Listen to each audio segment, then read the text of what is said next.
Hello,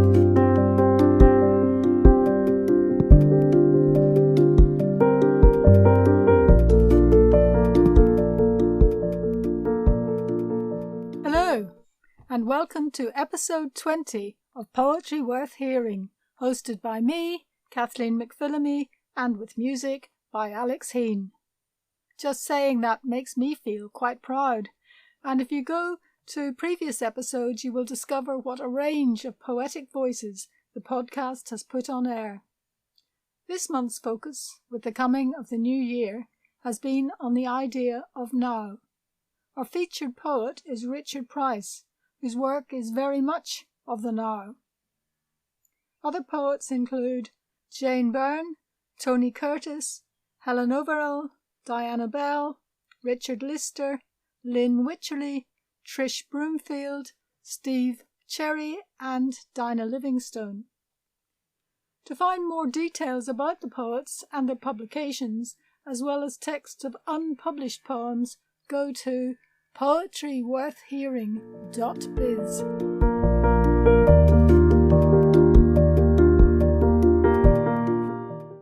Richard Price is well known as a poet, critic, teacher, and editor.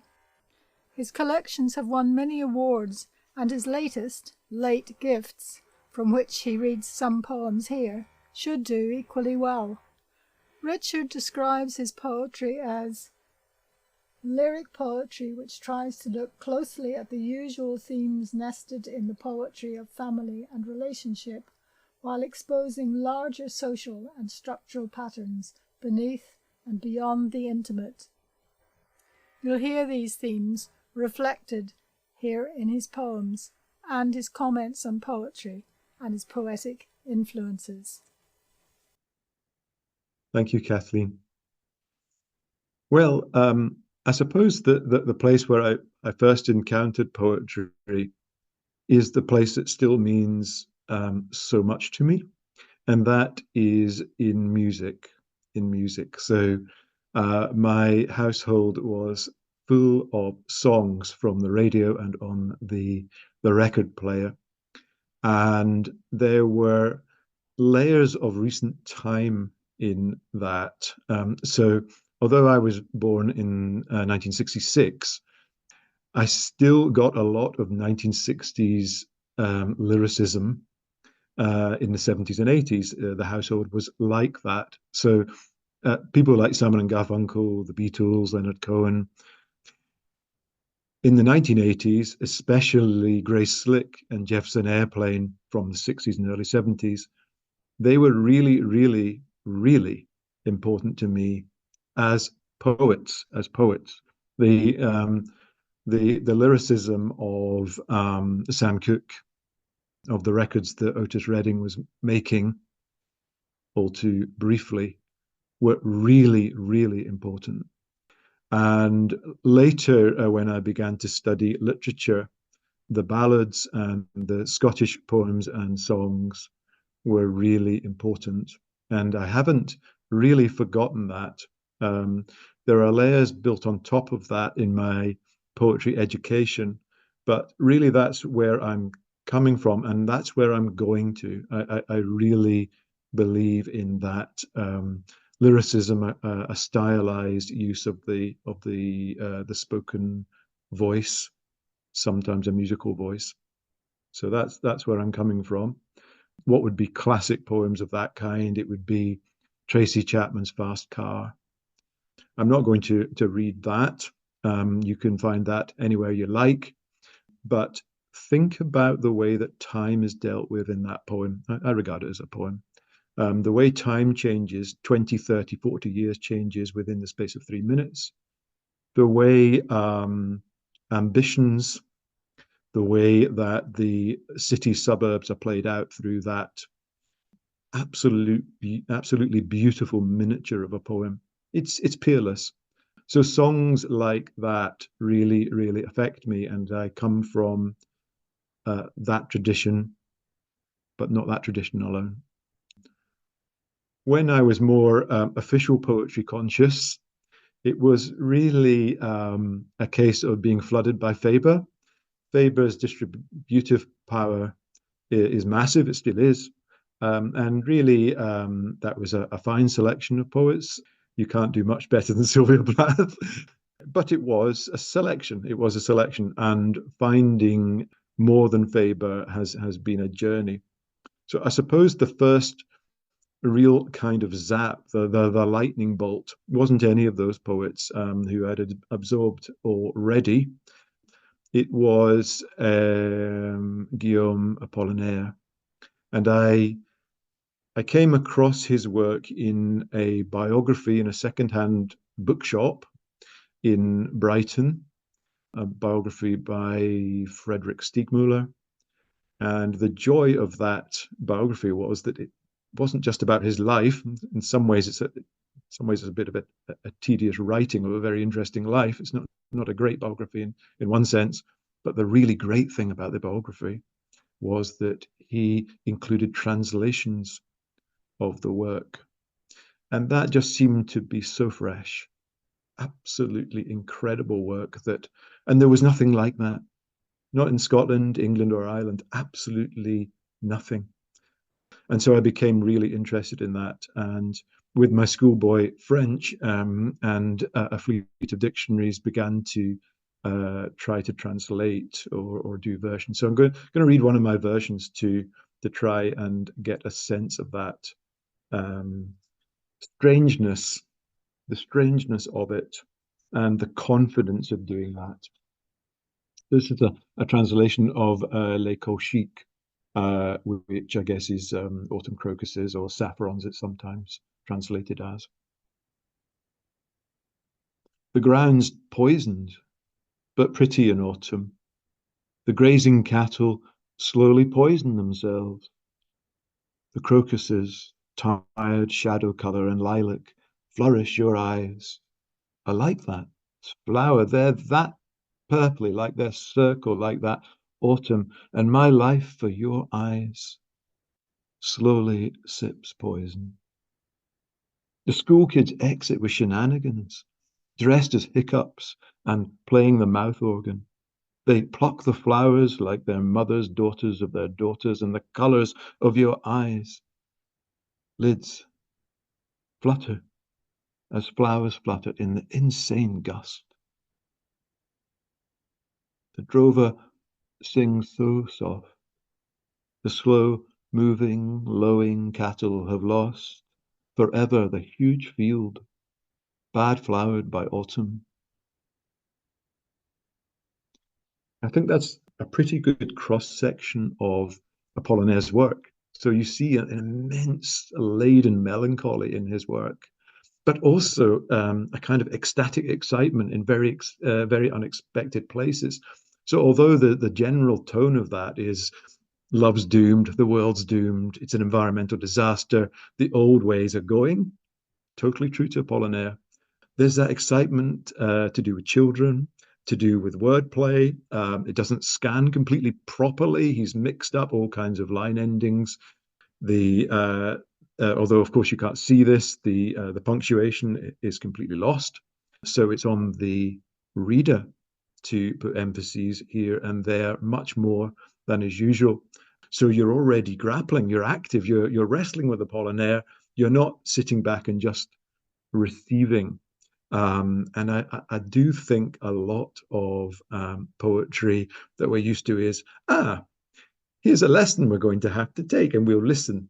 It's an earlier version of Netflix. We're so tired. We're just sitting there. Are we really taking stuff in? I wonder. I don't blame people for being in that position, but I do wonder whether we have to grapple a little bit more with our poets to be alive. So that really was my first zap, my lightning bolt. And I suppose as a writer, responding to stimuli, if you like, not always writers themselves, but other projects, I sometimes hunker down and just wait for the next zap. I think there have only been 5 or 6 in my life where I felt, oh, I've really got to do something about this. I don't know what, but Apollinaire was the first.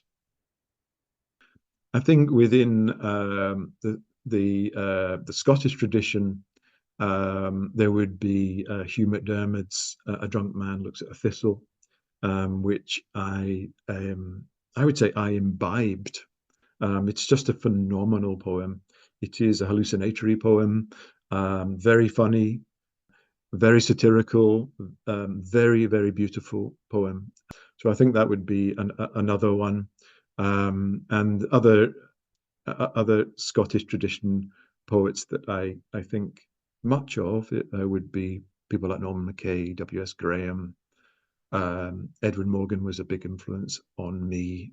I think more as a mentor than a stylistic influence. I'm not sure. Lately, I've been interested in Margaret Tate's poetry, which is a kind of cross between D.H. Lawrence and the Beats. That's just a shorthand. It's absolutely of its own. And of course, a very, very interesting filmmaker. So her work I find really, really interesting and very, very unusual for the late 50s and 60s to be so openly thinking out loud. That's what a lot of her poetry does.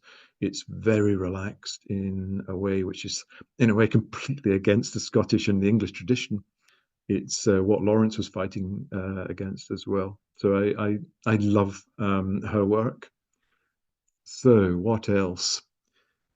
I think the work of Montale, also really, really fantastic.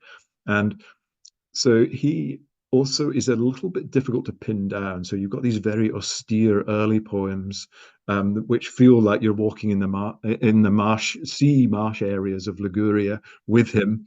They're cryptic, buttoned down, and then you've got these flashes of romanticism, where he seems to have loved and lost everything in very, very mysterious circumstances. So there's that. And I thought I would read one of my engagements with Montale, one of the versions I've made of one of his earlier works, to give you a flavor. Well, is it a flavor? I've chosen one of his more human, softer poems. He's actually at arm's length a lot of the time, and this is one of his addresses, one of his few addresses that feels, I would say, protective. And he's addressing a little boy, and so I've incorporated it into my latest collection, Late Gifts. And he's saying to his readership, to this boy and his readership, the whole system is going to crash. Protect yourself. And he uses the metaphor of the little boy's paper boats, which have clearly been sailed off into the bay. And he's saying to the boy, get them out of the water, bring them high up, as high as the farm's hedges, because the system is crashing. And I thought that was almost an epigraph for this feeling in the book that we're fighting for the generations after us at a genuine crisis point. So haul your paper ships up. Haul your paper ships up the scorched shore, and then sleep, little boy captain. May you never hear the evil spirits sailing now in flocks. In the walled garden, the owls had enough. The smoke from the roofs lies heavy. The work of months is a ruin. The moment arrives and it cracks in secret, bursts with a puff. The collapse is coming, maybe without a sound. The architects can sense their death sentence. Time to save their little jug of cream. Even looks like a miniature boat, just that. Tie your fleet up in the hedges.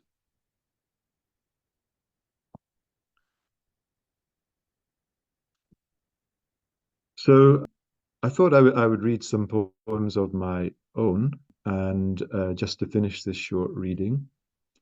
I suppose one is in a way about an apocalypse, but it's an apocalypse of our internal making, and the way that we, in a way, have been busied out of agency. So we are working more hours. Um, we're we're working for less. We're worrying more. We're trying to cope with those massive anxieties about the planet itself, and those anxieties themselves are enervating us, are removing our agency to actually do something about it. So the system itself, in this blind way, has designed a way of taking the solution of the system away from us. And it's so hard to get out of that. So this poem, Wake Up and Sleep, sounds counterintuitive. Go to sleep, go to sleep. But in a way, we need a deep sleep. We need to slow things down to get faster and better. So this poem is working in that way. I think you can see Apollinaire in it, in that it mixes tones. There's a kind of kerfuffle. There's, I hope, a kind of elegance, and there's a kind of difference in speeds. So that's where that's coming from. So this is from the collection Rays. So wake up and sleep. Drowsy, finalizing the blueprint. Drowsy, verifying the footprint. Drowsy in data entry. Drowsy on checkpoint sentry. Drowsy and missing the asset stripping on Dead Street. Half asleep, finger tipping the spreadsheet, thumbing the defective directory of on the mind, on the mend, half-attended X's, half asleep and just holding on to the handholds in the homemade purgatory of 6 of 1 custody, fro and 2 vexes. Half asleep, quoting chapter and hexes from the ratified sleepwalking directive. Wake up outside your conscientious waking dream. Wake up and sleep. Wake up outside your ache, your late, luscious, just what it seems. Wake up and sleep. Wake up to the what happened. Wake up to the case hardened. Wake up between look and leap. Wake up in the shatter and decades steep. Wake up and sleep. Say good night to shaking. There's a waking over waking, scowls and scarlatina are the stories in the clinic cantina. More at the morgue does tend to mean less. Owls in the ocarina are glories in the night arena. But leave them for a week, I guess. Sleep's demeanor improves life's fever. You need to nod to get to yes. Peace and quiet for the codes and the kids, for the didn't haves and the nearly dids. Rest your roads, your well rids. Peace and quiet for the sky deep, ocean high equation. No tended baggage, advantage adage, panic propetitions. No palpitations. Peace and quiet for the offence taking nations within nations. Peace, not a peep. Please, sleep. Here's a poem which goes back to what I was talking about in terms of my love of songwriting. I love the lyric. And this is written in a song form.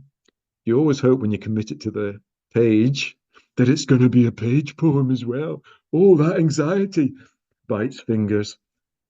Whatever, whatever. I think a long time ago, I would have worried about that. Now I see really poetry as the literary form, the big umbrella. So anything with words in it is really a subsection of the perfect, of course, unachievable category of poetry. So films, novels, poems, and songs. Sorry, they're all poems. And if you don't have the apparatus to talk about that, you should start making that apparatus rather than saying, "Oh, that's not a poem. I don't need to think about that." The air that he breathes. I have a little boy, late gift in last days. He laughs so freely, and that's how he plays. He doesn't see nothing's free, at least not the air that he breathes. I walk with him, I take his sticky hand, we risk the road, he skips to a scrap of land. Beneath old trees, refugees twitch in their sleep. Oh, we're all sharing the peace and the air that he breathes. There's a five-a-side field. It's all marked down for shops and flats, affordable homes, and zero rate of tax for land bank owner absentees. There's a government decree. There's a short-term lease on the air that he breathes. I never thought I'd leave this world with the children fighting for air. I never thought I'd see this greed and leave them choking there outside at the gated community wall. I didn't think at all. I believe the things we need should be free, including the air that he breathes. I have a little boy, late gift in last days. He laughs so freely, and that's how he plays. I suppose one of the poets I didn't mention was a poet who means a lot to me, and that's Tom Leonard. Particularly his attention to I would say, the breath on the page. And so that's a sound element, but also to this question of being open to thinking, not telling the reader, I have this thought, it's a great thought, and you are now going to be very lucky to have that thought. And if you haven't got that thought by the end of the poem, there's going to be a couple of lines right at the end of the poem, which is really going to nail it for you. That is not, generally speaking, the kind of poetry that I write. So this is a poem I hope dramatizes that. Total concentration. When he is almost on his own, playing on the rocks, and he's singing, humming. I'm not sure how you'd classify it. Total concentration. And his body is moving too, fluently. He's dancing. When it's him and me, we're watching an anime, and we both feel the shockwave. The parents, they've been turned into pigs. Serves them right. But even so, and the last train moves through shallow water, incremental inundation, the end of the world by seepage. I'd love to be on that train, Dad. Me too. Can we? When it's all the family, what's left of it? A wedding or a Sunday front room, and there he is dancing again. Everyone knows he has that gift. Celebrate him, celebrate us, all life, because everyone had something of that gift once. No, still does. Or so what? Keep dancing.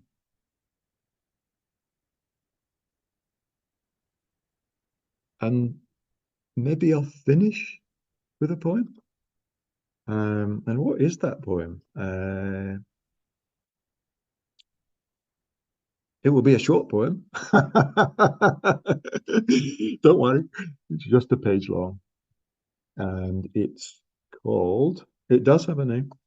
It's called Are You Still There?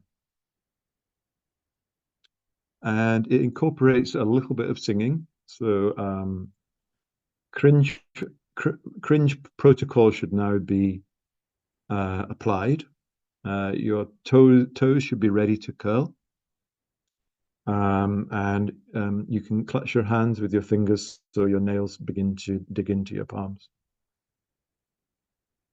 Are you still there? Are you still there? The sea is talking in its sleep. Are you still there? The sea is talking in its sleep. Are you still there? The sea is talking in its sleep. Fond names and no blame each. The sea would crush you, but you keep it within reach. Are you still there? The sea is singing in its sleep. Hard tunes, songs grand from speech. The sea would crush you, but you think it's here to teach. Not every question sees the light on the hill. Not every question gleans the spoil from the spill. Do you think a question will keep the waves still? If yours won't, no one else's will. Are you still there? The sea is talking in its sleep. Are you still there? The sea is talking in its sleep. Are you still there? The sea is turning in its sleep. Stone dreams and bodies on the beach. The sea would crush you, but you keep it in reach. Are you still there? The sea is talking in its sleep. Are you still there? The sea is talking in its sleep. Are you still there? Thank you so much, Richard, for the reading and the singing.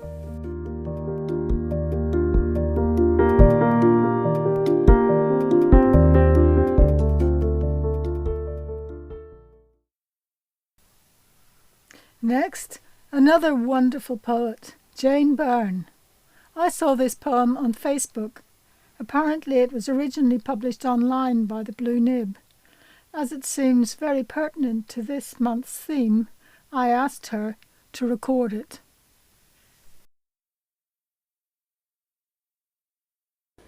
Anniversary, forgot.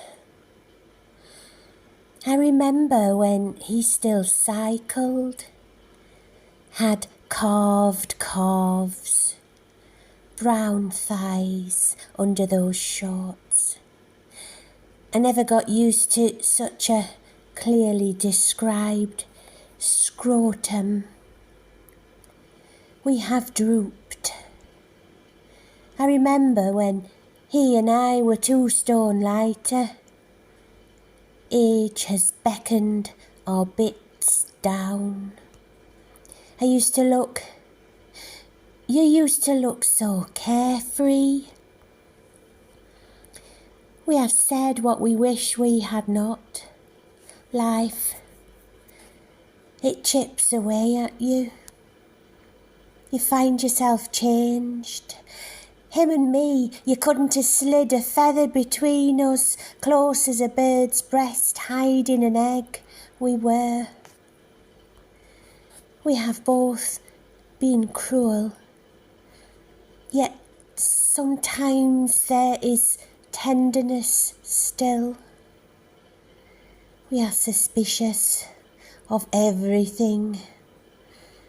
We both ride roughshod. We know what it is to fight. 21 years ago, I told him about my unsolvable things, and he still wanted me. Strength for two, he promised. Strength is a brick wall, and I have run into it headlong. I am the only one who has seen him cry, but it has cost too much to coax. When we were at our worst, he said, "Sometimes I wish we had never got married." I have tried to unhear it. I have failed. I say, "I love you, love you, love you," much too much. I scuttle and faff as I think a wife or mother should. I know I am cloying. They both make moves to shuck me off, like a spoon levering a boiled egg from its shell, a spatula loosening crust. From the road I saw this plot of skinny pines. One of the trees had uprooted, leaned itself into the head of another as if to say, "Somebody, please catch." I wanted to wrap myself round its dying thread. Sometimes all the affection has gone from my head. And now, from Wales, the eminent poet Tony Curtis reads two poems from his forthcoming collection, Leaving the Hills, published by Xerri. For more details, go to poetryworthhearing.biz. Belgian Hares. On the drive from Pilkham to Artillery Wood, in the wide field's stubble, we see a hare rise up from its haunches, stand tall, then with sinewy legs, stretching and pumping, bound directly into a solid wall of ripe corn, to disappear. There is no metaphor here.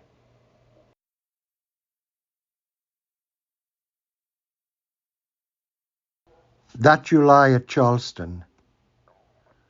Serving dinner, Grace looked upset. It seems the village has had 2 telegrams today. Duncan says with the harvest and the hay, they are already lacking the men. Virginia helped Grace clear things away, which is certainly unusual. Some 30 miles across the channel, England is piling up its dead.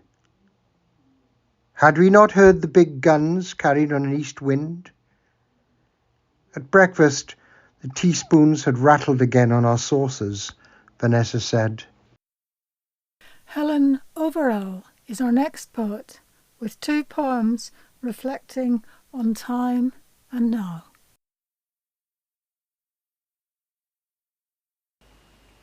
The pulse of now. This is what we know, this in-breath, the pause, the sigh of exhaled air. All our yesterdays lead to this, our tomorrows unfold, moth-winged, dappled by radiance of soul. The luminance bright as the stars in a desert night, great clusters, brim full, spilling over with light. Steadied by that sense of presence, those here among us, those long gone, enfolded within this moment, known to us by the least whisper, the call of the song of the world.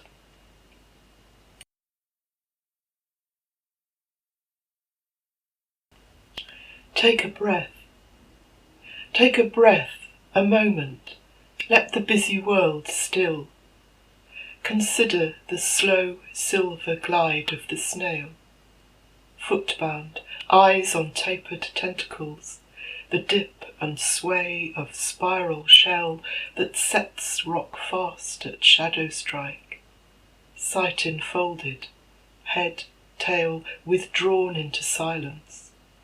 Notice the sheer persistence in grazed and nibbled leaf, the within green lacework, sifts of layered light. And now, in contrast, a very different poem from Diana Bell, the artist and poet. On the edge. Breathe in, breathe out, heart beating, a flutter of life, eyelids drop like blinds against the world, voices float without answer, throat a burning fire, lungs filled with knife blades, spitting words like choking on glass, limbs detached, skin burns, belly a sunken pit, all feeling evaporated, heart beating, breathe in, breathe out.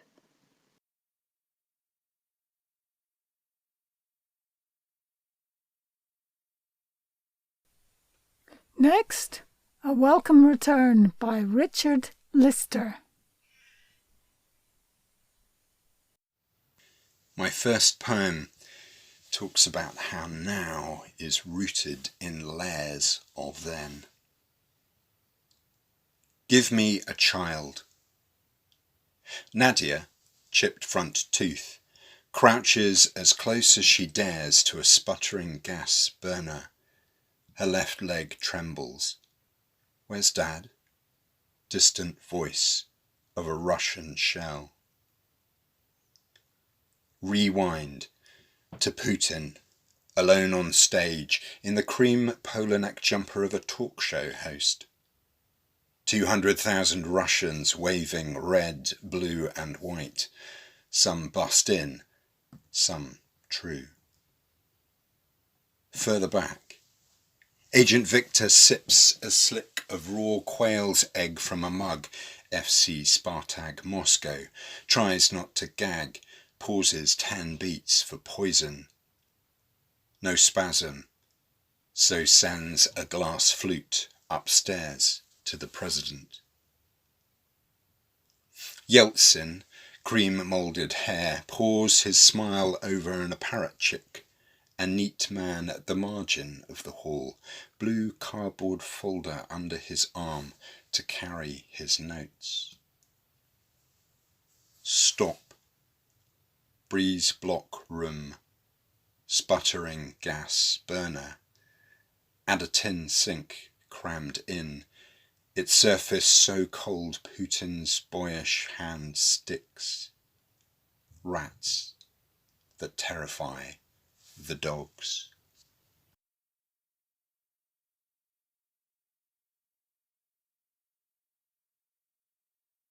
My second poem talks about the richness of a moment. In their wake. Last week, the magnolia was an exuberant stroke, bold and bright against a powder blue sky, each flower fat with life lush pink, air soaked with its earthy scent. And now, as its petals curl and dry to crumpled beige and fall, I feel I'm walking in the pause that follows God and Adam's evening stroll. The grass in their footprints, still bending back to shape. Two very different aspects of now.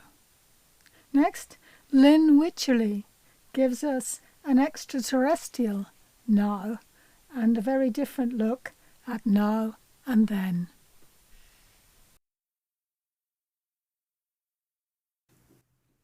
To a neutron star. Who are you, cold heartbeat? How many times has your tireless pulse touched the toiling atom of my life? In nebulae, your note of snow intones, now, now.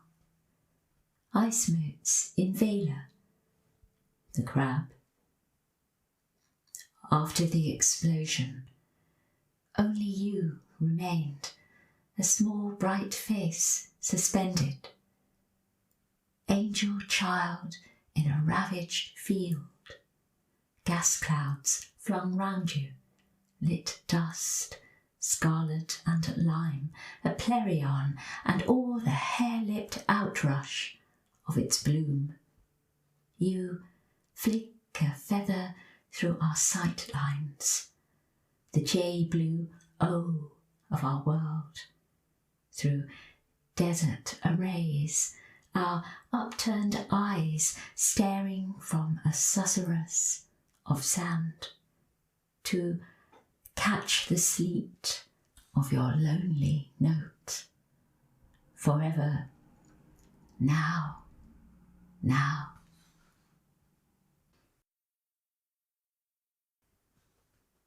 In a church near the M40, in memory of Dr.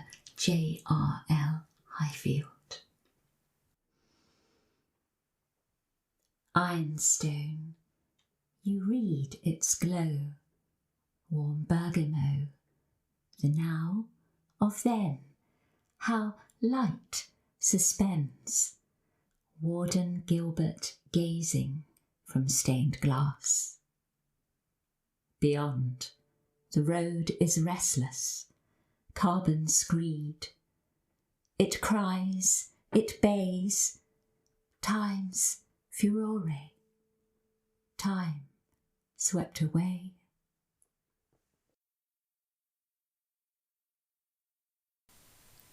Trish Broomfield is a Poetry Worth Hearing regular. Here she is with her poem, Now.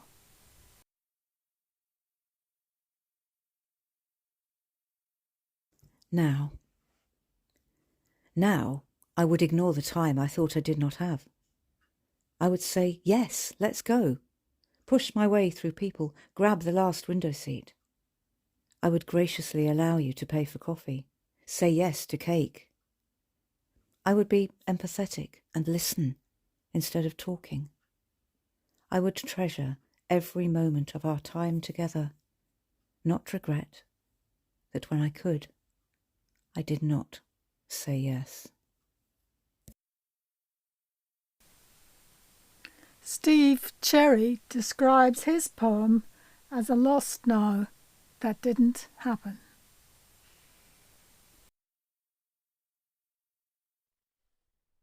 Or never. Just an ordinary black and white snapshot, but see how the curves of the parked MG and its open door span and divide the picture space with such balance no other arrangement seems thinkable. The central subject, a dark-haired child, his skin unblemished under the foxed emulsion, one white-socked foot resting on the running board, box of chocolates on his lap, can only be me gazing out past the camera to connect directly with his own eyes reflected from my grizzled head. But as I look back at him, what if unsettles what is, and could have unravels did. Maybe a swerve occurs in my mother's timeline, and a mining accident kills her dad in his prime, so the family cancels the van booked for the move down south, where a different history is waiting, and her life rolls out in the confines of her village, so she never holds me, never knows me, nurtures another lad's hunger for books. Her son, who has the mind of an engineer, says blood to rhyme with good, and is the one to lick scrapes of her spiced cake batter from the wooden spoon.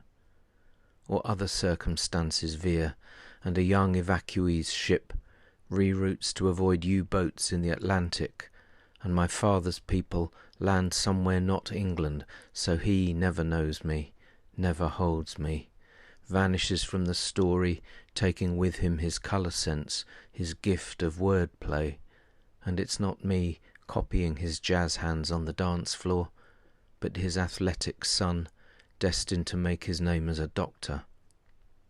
And she emerges from her back door into a flood of winter sun, it's Christmas Eve, and marriage the last thing on her mind, and he opens his curtains on a square of blazing sky criss-crossed by parakeets, and the photograph fogs in my palm, its shadows spreading to engulf the car's interior, fluted leather upholstery, and the reclining form of the passenger. Last detail to go, the catchlight in his young eyes.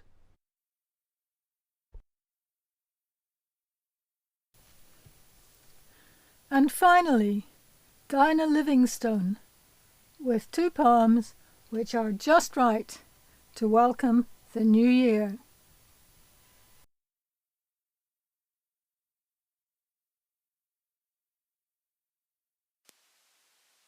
This poem is called Just Right.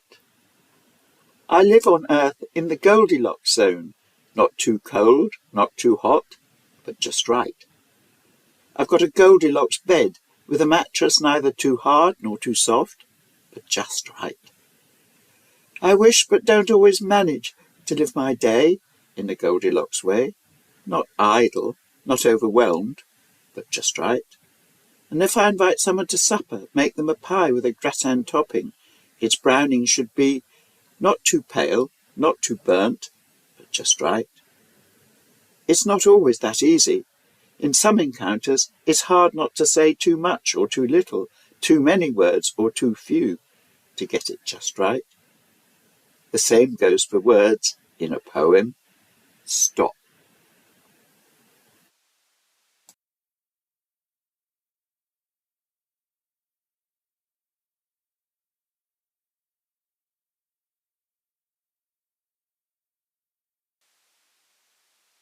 New Year 2024. Today, the 1st of January. Still early and dark grey. The London plane tree at my window holds out its naked arms and knobbly fists to the new morning. Here I am, aching for spring greenery. Yes, to another year. It's seen at least 100. Slowly, the light increases as the sky becomes pale blue.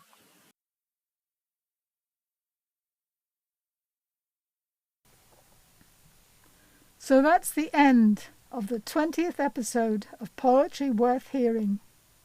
We have heard poems celebrating the now, and poems which present it as terrifying, poems which view the then in the light of the now, and poems which interpret now in relation to the past, or perhaps that's the same thing. This is a collection of quality poems. Please listen, enjoy, and share with friends. Remember, you can find more about the poets and their poems at poetryworthhearing.biz.